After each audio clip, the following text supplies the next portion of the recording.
Oke, tapi apa yang kemudian menjadi keyakinan Anda dan juga bersama rekan-rekan yang lain begitu yang juga kemarin juga sudah memenuhi undangan klarifikasi kalau ini ada yang apa ya dalam tanda kutip dugaan seperti tuduhan Anda begitu ya, ada yang tidak beres begitu ya? Iya, karena nggak beresnya begini. Katanya kan kita hormati ya, Jokowi katanya ijazah saya tidak pernah dikeluarkan sama sekali. Ya gitu. Tapi bukannya kemarin pas di Bareskrim itu betul. Itu dititipkan Oke, untuk diberikan. Kita hormati itu. Tapi artinya berarti ada ijazah yang sebelumnya sudah keluar. Itu kan berarti kan bukan itu ijazahnya, katanya kan gitu.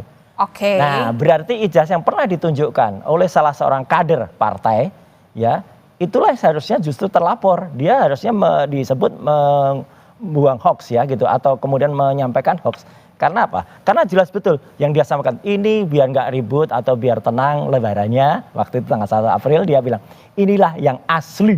Itu dia bilang. Begitu dia bilang yang asli dan ternyata disebut itu bukan yang asli.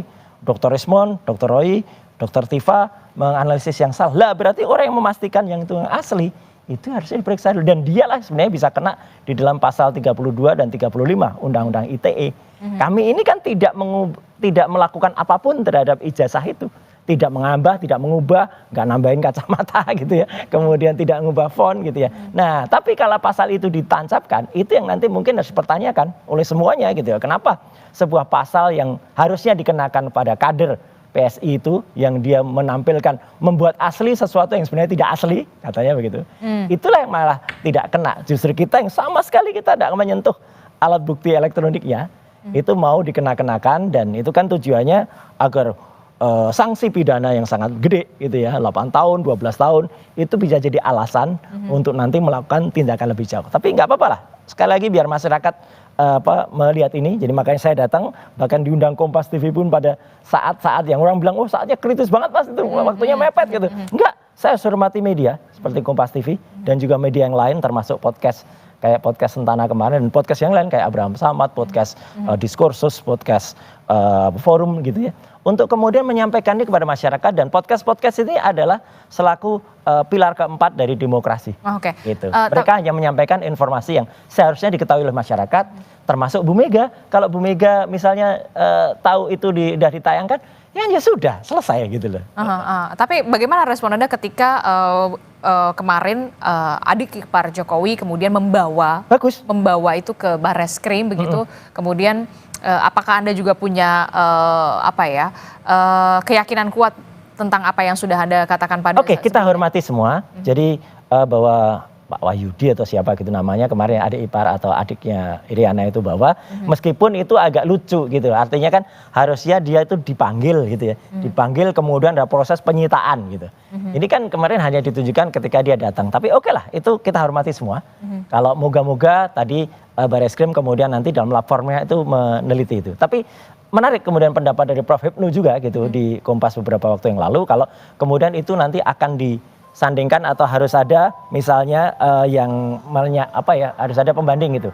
Saya pernah menyatakan pembanding sebaiknya yang netral dari luar. Kalaupun tidak, ijazah itu harus bisa ditampilkan oleh lapor. Misalnya ya, ditolak nggak usah ada pembanding. Oke, tapi ijazah itu kan diperiksa oleh lapor.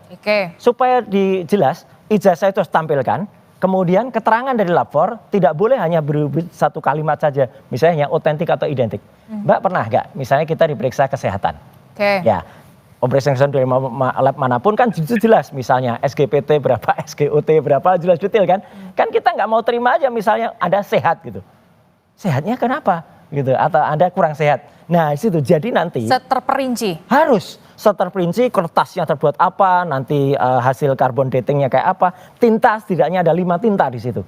Tinta pertama itu tinta cetaknya menuliskan ijazah, kemudian telah diberikan bla bla bla bla, kemudian nama cetak itu. Kemudian tinta yang kedua itu tinta nuliskan nama ya oleh si penulis nama. Itu juga tintanya beda. Tinta ketiga itu adalah tinta tanda tangan tanda tangan rektor dan juga tanda tangan dekan. Itu tintanya pasti lain-lain. Tinta yang keempat, tinta yang kemudian untuk logo UGM yang sifatnya itu adalah warnanya emas gitu ya. Nah, tinta selanjutnya adalah tinta berupa cap dari fakultas yang ada. Nah, itu harus ada keterangannya masing-masing. Tinta terbuat dari apa namanya, kimianya apa, unsurnya apa saja.